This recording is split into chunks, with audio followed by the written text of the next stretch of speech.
ದೇವರನ್ನು ಸೃಷ್ಟಿ ಮಾಡಿದವರು ಯಾರು? ದೇವರು ಅಜಾತ, ಜನ್ಮಜರ ಮೃತ್ಯುಗಳಿಂದ ದೂರ. ಜೀವರು ಕರ್ಮದಿಂದಲೇ ಪರಮಾತ್ಮರನ್ನು ಕಾಣಬೇಕು. ಆತ್ಮನೊಬ್ಬನೇ ದೇವರು, ಅವನು ಕರ್ಮ ಬಾಹಿರ. ಅಹಂ ಬ್ರಹ್ಮಾಸ್ಮಿ. ಹಾಗಾದರೆ ವೇದಶ್ರುತಿಗಳು ಯಾರ ಪ್ರೀತಿಗೆ, ಧರ್ಮಶಾಸ್ತ್ರಗಳು ಯಾರ ರಕ್ಷಣೆಗೆ? ಜೀವರೇ ಇಲ್ಲವಾದರೆ ಆತ್ಮರ ಅಗತ್ಯವೇ. ಜೀವೇಶ್ವರರು ಬೆಂಕಿ ಮಂಜುಗಳಂತೆ ವಿಪರೀತ ಧರ್ಮಗಳುಳ್ಳ ಈ ಎರಡರ ಏಕತ್ವ ಸಾಧ್ಯವೇ ಇಲ್ಲ. ಸಾ ಆತ್ಮ ತತ್ವಮಸಿ ಎಂದು ಉದ್ದಾಲಕರು ಹೇಳಿದ್ದಾರೆ. ಅದು ಹೀಗಿಯೂ ಇರಬಾರದೇಕೆ? ಸಹ ಆತ್ಮ ಅತತ್ವಂ ಅಸಿ. ಸರ್ವಜ್ಞಾನನಾದ ಈಶ್ವರನು ಪೂರ್ಣನು, ಅವನು ನೀನಲ್ಲ ಎಂದೇ ಉದ್ದಾಲಕರು ತಮ್ಮ ಮಗ ಶ್ವೇತಕೇತುವಿಗೆ ಹೇಳಿದ್ದು ಅಲ್ಲವೇ?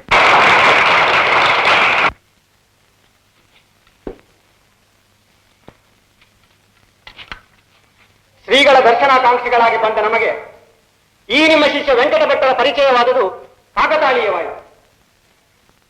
ನನ್ನ ವಾದ ಬ್ರಹ್ಮೇಶ್ವರ ಜಗತ್ತೆಲ್ಲ ಸುಳ್ಳು. ಪ್ರಮಾಣಂ ತ್ವಯೋಕ್ತಂ. ನಿಮಗೆ ಸರಿಯಾಗಿ ಶಬ್ದ ಪ್ರಯೋಗ ಮಾಡುವುದಕ್ಕೆ ಬರುವುದಿಲ್ಲವಲ್ಲ. ಈ ಕಿಂಚಾತಃ ಎನ್ನುವ ಶಬ್ದ ನಿಮ್ಮ ಕಲ್ಪಿತವೋ? ತಮಗೆ ಮಹಾಭಾಷ್ಯದ ಪರಿಚಯವೇ ಇಲ್ಲವೇ? ಸಾಕು, ಸುಮ್ಮನಿರು. ನೀನೆಷ್ಟು, ನಿನ್ನ ಪ್ರತಿಷ್ಠೆ ಎಷ್ಟು? ಮಹಾಭಾಷ್ಯವನ್ನು ಕರಲಾಮಕ ಮಾಡಿದವನು ನಾನು. ಕಿಂಚಾತಃ ಕಿಂಚಾತಃ ಇದರ ಉಪಪತ್ತಿ ಹೇಗೆ? ಸಹಸ್ರಾತ್ಮಕ ಸತ್ರಾಂಶದಲ್ಲಿ ಗೆಜ್ಜಲಗುಂಟ ರೂಪವೇನು? ಪಾಪ್ ಸತ್ ಎಂದು ಆರೋಪ. ಆ ಧಾತುವಿನ ಯಜಂತ ರೂಪವನ್ನು ತಾವು ಅಪ್ಪಣೆ ಕೊಡಿಸುವಿರಾ? ಯಜಂತ ರೂಪ, ಯಜಂತ ರೂಪ.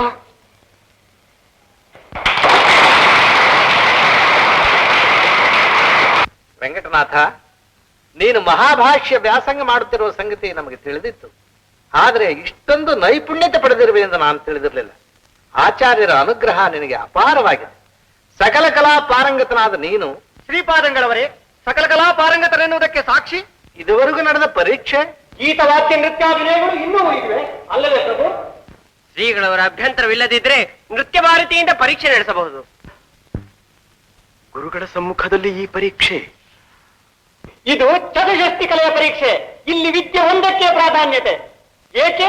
ಹಿಂದೆ ವಿಜಯೇಂದ್ರ ಶ್ರೀಪಾದಂಗಳವರು ಪರೀಕ್ಷೆ ಕೊಡಲಿಲ್ಲವೇನು? ಶ್ರೀಗಳವರಿಗೆ ತಮ್ಮ ಶಿಷ್ಯರ ಪ್ರೌಢಿಮೆಯಲ್ಲಿ ನಂಬಿಕೆ ಇರುವುದಾದರೆ ದಯಮಾಡಿ ತಾವೇ ನಿರ್ಣಯವನ್ನು ಕೊಡೋಣವಾಗಲಿ. ಹಾಗಾದ್ರೆ ಪರೀಕ್ಷೆ ಪ್ರಾರಂಭವಾಗಲಿ.